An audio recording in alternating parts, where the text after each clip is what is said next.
అందరికీ నమస్కారం. వృషభరాశివారికి జూలై 16, 17, 18వ తేదీలలో జరగబోయేది తెలిస్తే ఖచ్చితంగా ఆశ్చర్యపోతారు. వృషభరాశివారికి పట్టిందల్లా కూడా బంగారం కాబోతోంది. ధనవర్షం అనేది కురవబోతోంది. డబ్బుకు ధనద్వారాలు అనేవి తెరుచుకోబోతున్నాయి. అదృష్టం అనేది కలిసిరాబోతోంది. ఆ వివరాలు ఏంటో ఇప్పుడు ఈ వీడియోలో మనం వివరంగా తెలుసుకుందాం.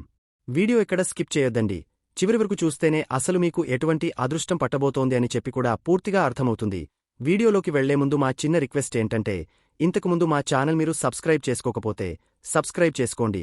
అలాగే గంట సింబల్ని క్లిక్ చేయండి. అప్పుడే మీకు మా వీడియోలు నోటిఫికేషన్లో వస్తాయి. అలాగే జై శ్రీకృష్ణ అని కామెంట్ చేయండి. ఈ రోజు మనం వృషభ రాశి గురించి, మీ జీవిత ప్రయాణం గురించి కాస్తలోతుగా మనసు విప్పి మాట్లాడుకుందాం. ఇది కేవలం జ్యోతిష్యం చెప్పడం కాదు, మీలో దాగి ఉన్న అపారమైన శక్తిని మీకు గుర్తుచేసే ఒక ప్రయత్నం. మీ రాశి చిహ్నం వృషభం అంటే ఒక ఎద్దు. ఆ ఎద్దులో ఎంత బలముంటుందో, ఎంత ఓర్పు ఉంటుందో, ఎంతటి కష్టాన్ని అయినా మౌనంగా భరించే శక్తి ఉంటుందో, అచ్చంగా అలాంటి గుణాలే మీలోనూ ఉన్నాయి. మీది భూతత్వం అంటే భూమాతకి ఉన్నంత సహనం, స్థిరత్వం మీ సొంతం. కాని ఈ గొప్ప గుణాలే కొన్నిసార్లు మీకు శాపంగా మారతాయని, మీ జీవితంలో ఎన్నో కన్నీళ్లకు, అవమానాలకు, మోసాలకు కారణమవుతాయని మీకు తెలుసా? మీ జీవిత ప్రయాణాన్ని ఒక్కసారి వెనక్కి తిరిగి చూసుకోండి. మీ మంచితనాన్ని, మీ ఓర్పుని ఎంతమంది చేతకానితనంగా చూశారు? మీరు మౌనంగా ఉన్నారంటే మీకు ఏమీ తెలియదనుకుని ఎంతమంది మీ నెత్తిమీద శటగోపం పెట్టాలని చూశారు? మీరు ఒకరిని నమ్మారంటే గుడ్డిగా నమ్ముతారు. మీ స్నేహం కోసం, మీ ప్రేమ కోసం, మీ కుటుంబం కోసం ఎంతటి త్యాగానికైనా సిద్ధపడతారు. మీ దగ్గర ఉన్నదంతా వారికోసం ధారపోయడానికి కూడా వెనుకాడరు. కాని మీ ఈ స్వచ్ఛమైన నమ్మకాన్నే ఆయుధంగా వాడుకుని మిమ్మల్ని మోసం చేసినవారు మీ జీవితంలో ఎంతోమంది ఉండి ఉంటారు. ఆర్థికంగా నమ్మించి మోసం చేసిన స్నేహితులు, ప్రేమ పేరుతో మీ భావోద్వేగాలతో ఆడుకుని వదిలేసిన వాళ్లు, కుటుంబంలోనే ఉంటూ మీ ఆస్తిని కాజేయాలని కుట్రలు పన్నే బంధువులు, ఇలాంటి అనుభవాలు మీకు కొత్తేమీ కాదు. ప్రతిసారి మోసపోయినప్పుడు మీ గుండె బద్దలవుతుంది. నేను ఇంత మంచిగా ఉన్నా నాకే ఎందుకిలా జరుగుతుంది అని మిమ్మల్ని మీరు ప్రశ్నించుకుని కుమిలిపోయిన రోజులు లెక్కలేనని. ఇక అవమానాల సంగతి సరేసరి. మీది స్థిరరాశి. మీరు ఏ పనైనా నెమ్మదిగా, పక్కా ప్రణాళికతో, దాని పునాదులు బలంగా ఉన్నాయో లేదో చూసుకుని మొదలు పెడతారు. ఈ వేగవంతమైన ప్రపంచంలో మీ ఈ పద్ధతిని చాలామంది సోమరితనమని, వెనుకబాటుతనం అని ఎగతాళి చేసి ఉండవచ్చు.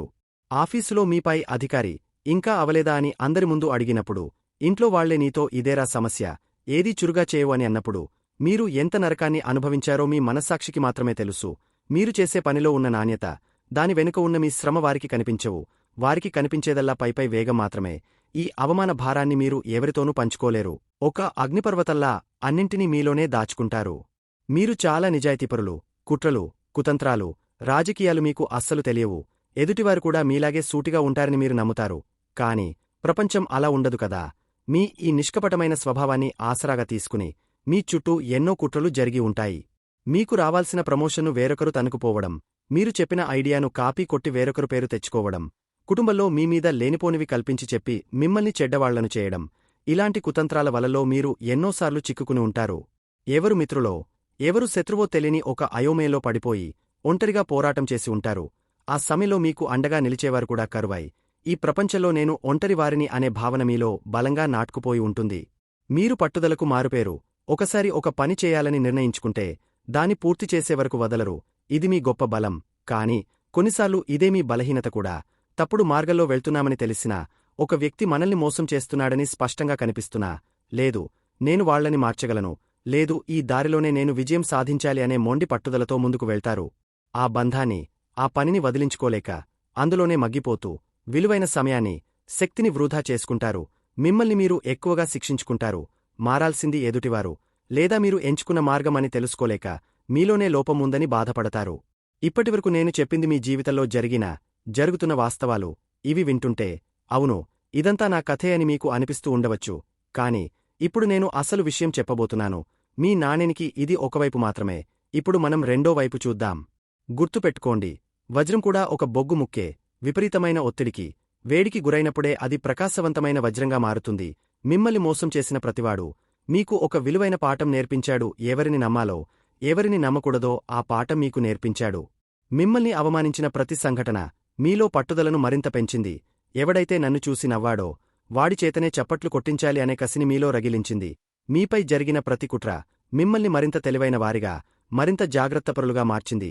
మీరు పడిన ప్రతి దెబ్బ మిమ్మల్ని కింద పడేయడానికి కాదు, మీ పునాదులను మరింత బలంగా మార్చడానికే వచ్చింది.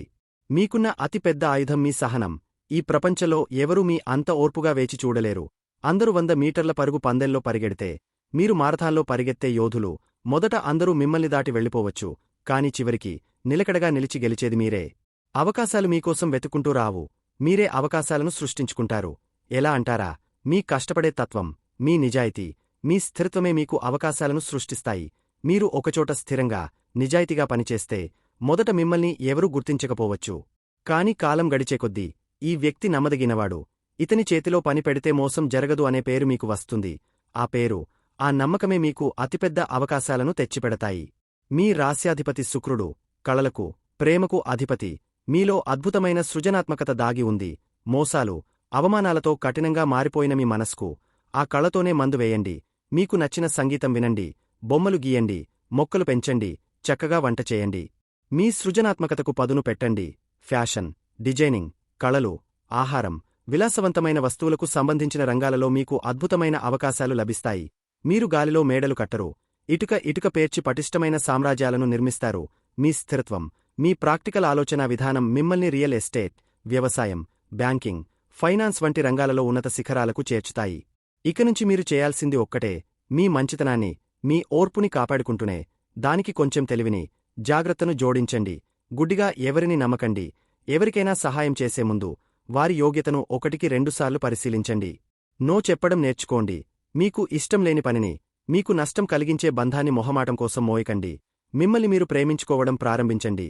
మీ ఆరోగ్యం, మీ ఆనందం, మీ మానసిక ప్రశాంతత అన్నిటికన్నా ముఖ్యమని గుర్తించండి. వృషభ రాశివారు, మీరు పడిన కష్టాలు చాలు, మీరు అనుభవించిన అవమానాలు చాలు. ఇప్పుడు మేల్కొనండి. మీలో ఉన్న ఆ వృషభ బలాన్ని ప్రపంచానికి చూపించాల్సిన సమయం ఆసనమైంది. మిమ్మల్ని తొక్కిపడేయాలని చూసిన వాళ్లే మీ ఎదుగుదలను చూసి తలదించుకునేలా చేయండి. మీ గతం మీకొక పాఠం, మీ వర్తమానం మీకొక అవకాశం, మీ భవిష్యత్తు మీ చేతుల్లోనే ఉన్న ఒక అద్భుతమైన శిల్పం. దాన్ని మీ పట్టుదలతో, మీ సహనంతో, మీ సృజనాత్మకతతో అద్భుతంగా చెక్కండి. విజయమీదే. ఈ విశ్వం మొత్తం మీకు అండగా నిలుస్తుంది. వృషభ రాశివారికి జూలై 16, 17, 18వ తేదీలలో ఏ విధంగా ఉంటుందో ఇప్పుడు మనం వివరంగా తెలుసుకుందాం. ముందుగా జూలై 16 తేదీన ఏ విధంగా ఉంటుందో తెలుసుకుందాం. జూలై 16 బుధవారం. ఈ రోజు మీకోసం ఒక అద్భుతమైన శక్తిని మోసుకొస్తుంది. మీ రాస్యాధిపతి అయిన శుక్రుడు మీ సొంత ఇంట, అంటే మీ రాశిలోనే సంచరించడం అనేది ఒక వరం లాంటిది. ఇది మీ వ్యక్తిత్వానికి ఒక కొత్త మెరుపును ఇస్తుంది. ఈ రోజు మీరు ఎక్కడికి వెళ్ళినా మీ మాట, మీ ప్రవర్తన అందరినీ ఆకర్షిస్తుంది. మీలో ఆత్మవిశ్వాసం ఉప్పొంగుతుంది. మీ ఆరోగ్యం కూడా చాలా చక్కగా ఉంటుంది. పాత అనారోగ్య సమస్యల నుండి ఉపశమనం లభిస్తుంది. ఉదయం నుంచే మీలో ఒక తెలియని ఉత్సాహం, శక్తి నిండి ఉంటాయి. ఇక కుటుంబ విషయానికి వస్తే, మీ కుటుంబ స్థానమైన 2వ ఇంట్లో దేవగురు బృహస్పతి, సూర్యుడితో కలిసి ఉండటం వల్ల కుటుంబంలో ఆనందకరమైన వాతావరణం నెలకొంటుంది. మీ మాటకు విలువ పెరుగుతుంది. కుటుంబ సభ్యులతో మీ అనుబంధం మరింత బలపడుతుంది. ఆర్థికంగా ఇది చాలా మంచి రోజు. అనుకోని మార్గాల నుండి ధనం చేతికి అందే సూచనలు బలంగా ఉన్నాయి. గతంలో పెట్టిన పెట్టుబడులు మంచి లాభాలను ఇవ్వవచ్చు. వ్యాపారస్తులకు వారి మాటతీరుతోనే కొత్త ఒప్పందాలను కుదుర్చుకునే శక్తి లభిస్తుంది. ఉద్యోగస్తులకు వారిపై అధికారులతో సంబంధాలు మెరుగుపడతాయి. మీ పనికి గుర్తింపు లభిస్తుంది. అయితే ఒక చిన్న జాగ్రత్త అవసరం. మీ 4వ ఇంట, అంటే సుఖస్థానంలో కుజుడు, కేతువు కలిసి ఉన్నారు. ఇది అప్పుడప్పుడు గృహంలో కొద్దిపాటి అశాంతిని కలిగించవచ్చు. ముఖ్యంగా తల్లి ఆరోగ్య విషయంలో కొంచెం శ్రద్ధ వహించాలి. ఆస్తికి సంబంధించిన విషయాలలో లేదా వాహనాలు నడిపేటప్పుడు ఆవేశానికి లోనుకాకుండా ప్రశాంతంగా ఉండటం చాలా ముఖ్యం. ప్రేమికులకు ఇది ఒక మధురమైన రోజు. మీ భాగస్వామిని ఆకట్టుకోవడానికి మీరు చేసే ప్రతి ప్రయత్నం ఫలిస్తుంది. వివాహితుల మధ్య అన్యోన్యత పెరుగుతుంది. విద్యార్థులకు 3వ ఇంట్లో ఉన్న బుధుడు చదువుపై ఏకాగ్రతను, కొత్త విషయాలు నేర్చుకోవాలనే తపనను పెంచుతాడు.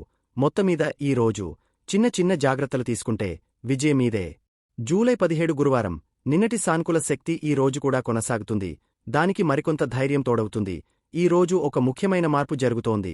నిన్నటి వరకు మీ 2వ ఇంట్లో ఉన్న సూర్యుడు ఈ రోజు మీ 3వ ఇంట, అంటే పరాక్రమ స్థానంలోకి ప్రవేశిస్తున్నాడు.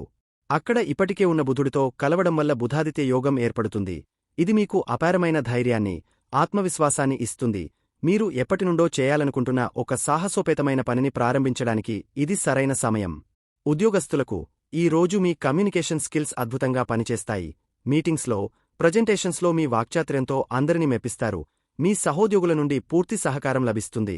వ్యాపారస్తులకు మార్కెటింగ్ మరియు ప్రమోషన్ల కోసం ఇది చాలా అనుకూలమైన రోజు. కొత్త వ్యూహాలతో ముందుకు వెళితే లాభాలు తథ్యం.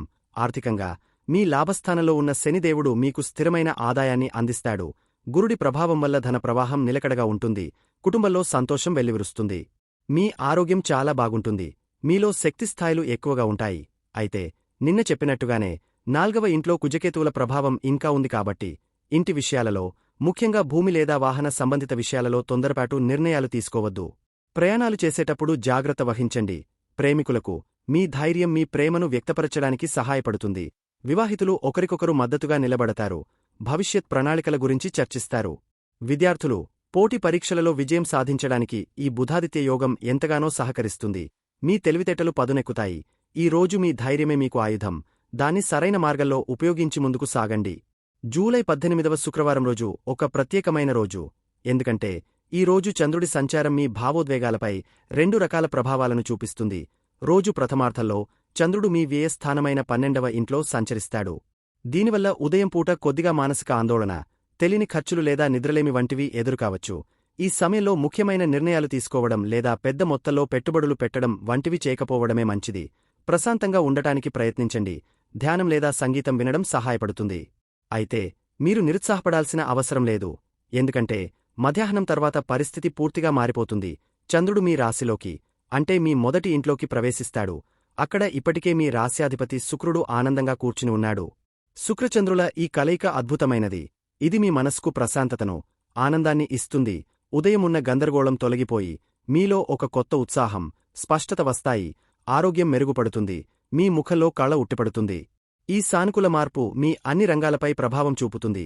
ఉద్యోగస్తులు మధ్యాహ్నం తర్వాత తమ పనులను రెట్టించిన ఉత్సాహంతో పూర్తి చేస్తారు. వ్యాపారస్తులు ఉదయం కాస్త నెమ్మదిగా ఉన్నా సాయంత్రానికి మంచి లాభాలను చూస్తారు. ఆర్థికంగా 2వ ఇంట్లో గురుడు స్థిరంగా ఉన్నాడు కాబట్టి ధనానికి లోటు ఉండదు. కాని ఉదయం పూట ఖర్చులను నియంత్రించుకోవడం ముఖ్యం. 3వ ఇంట్లో సూర్యబుధుల కలయిక మీ ధైర్యాన్ని, కమ్యూనికేషన్ సామర్థ్యాన్ని స్థిరంగా ఉంచుతుంది. కుటుంబంలో 4వ ఇంట్లో ఉన్న కుజకేతువుల కారణంగా చిన్న చిన్న వాదనలు వచ్చే అవకాశముంది. కాబట్టి ఓపికతో వ్యవహరించండి. ప్రేమికులకు సాయంత్రం వేళ చాలా రొమాంటిక్గా గడుస్తుంది. వివాహితులు ఒకరికొకరు సమయం కేటాయించుకుంటారు. విద్యార్థులు ఉదయం పూట కాస్త పరధ్యానంగా ఉన్నా మధ్యాహ్నం నుండి చదువుపై పూర్తి ఏకాగ్రత పెట్టగలుగుతారు. ఈ రోజు మీకు నేర్పే పాఠం ఒకటే: చీకటి తర్వాత వెలుగు తప్పక వస్తుంది. ఉదయమున్న చిన్నపాటి ఇబ్బందులను చూసి వెనకడుగు వేయకుండా ఓపికతో ఎదురుచూస్తే సాయంత్రానికి విజయం మీ పాదాక్రాంతమవుతుంది. వృషభ రాశివారు, ఈ 3 రోజులు మీకు గ్రహాలు ఎంతగానో అనుకూలంగా ఉన్నాయి. మీ ఆత్మవిశ్వాసం, మీ మాటతీరు, మీ ధైర్యం మీకు గొప్ప ఆస్తులు. కేవలం గృహ సంబంధిత విషయాలలో కొంచెం సహనంతో, జాగ్రత్తతో మెలగండి. ఈ అవకాశాలను అందిపుచ్చుకుని మీ కలల దిశగా అడుగులు వేయండి. గ్రహాలు మనకు మార్గాన్ని సూచిస్తాయి, కాని ఆ దారిలో నడిచేటప్పుడు కొన్ని చిన్న చిన్న జాగ్రత్తలు తీసుకుంటే ప్రయాణం మరింత సులభంగా, ఆనందంగా ఉంటుంది. ఇప్పుడు చెప్పబోయే పరిహారాలు చాలా తేలికైనవి, మీ రోజువారీ జీవితంలో సులభంగా పాటించగలిగేవి. ఇవి మీలో పాజిటివ్ శక్తిని నింపి మీకు ఎదురయ్యే చిన్న చిన్న ఆటంకాలను కూడా తొలగించడానికి సహాయపడతాయి. ముఖ్యంగా ఈ 3 రోజులు మీ 4వ ఇంట్లో, అంటే మీ సుఖస్థానంలో కుజుడు, కేతువు కలిసి ఉండటం వల్ల ఇంట్లో అప్పుడప్పుడు కొంచెం వేడి వాతావరణం ఏర్పడవచ్చు. అనవసరమైన ఆవేశం, వాదనలు రావచ్చు. దీన్ని అధిగమించడానికి ఉత్తమమైన మార్గం విఘ్నాలకు అధిపతి అయిన గణపతిని తలుచుకోవడం. ప్రతిరోజూ ఉదయం స్నానం చేశాక ఓం గం గణపతే నమః అని ఒక 11 సార్లు మనస్సులో అనుకోండి. వీలైతే దగ్గర్లో ఉన్న గణపతి గుడికి వెళ్లి గరిక సమర్పించండి. అలాగే ఆవేశాన్ని తగ్గించుకోవడానికి, ధైర్యాన్ని పెంచుకోవడానికి రోజూ ఒకసారి హనుమాన్ చాలీసా వినండి లేదా చదవండి. ఇది మీలో ఉన్న అనవసరమైన కోపాన్ని తగ్గించి సరైన నిర్ణయాలు తీసుకునే శక్తిని ఇస్తుంది. మీ రాశ్యాధిపతి శుక్రుడు మీ రాశిలోనే బలంగా ఉన్నాడు. ఇది మీకు ఒక వరం. ఈ బలాన్ని మరింత పెంచుకోవడానికి ప్రతిరోజూ, ముఖ్యంగా శుక్రవారం నాడు, లక్ష్మీదేవిని లేదా దుర్గాదేవిని పూజించండి. ఇంటిని, మిమ్మల్ని మీరు శుభ్రంగా, అందంగా ఉంచుకోవడానికి ప్రయత్నించండి. మంచి సువాసన వచ్చే అత్తరు లేదా పర్ఫ్యూమ్ వాడటం వల్ల శుక్రుడి అనుగ్రహం రెట్టింపు అవుతుంది. ఇక 18వ తేదీ ఉదయం చంద్రుడు వ్యయస్థానంలో ఉన్నప్పుడు మనసు కొంచెం ఆందోళనగా అనిపిస్తే శివుడిని తలుచుకుని ఓం నమః శివాయ అని జపించండి. పాలు లేదా బియ్యం వంటి తెల్లని పదార్థాలను అవసరమైన వారికి దానం చేయడం వల్ల మానసిక ప్రశాంతత లభిస్తుంది. అనవసరమైన ఖర్చులు కూడా తగ్గుతాయి. అన్నిటికన్నా ముఖ్యమైన పరిహారం మన ప్రవర్తనే.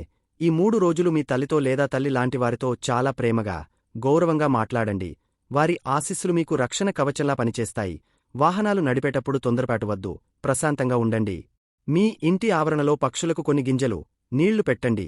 జీవకారుణ్యం చూపించడం వల్ల శని, రాహుకేతువుల ప్రతికూల ప్రభావాలు చాలా వరకు తగ్గుతాయి.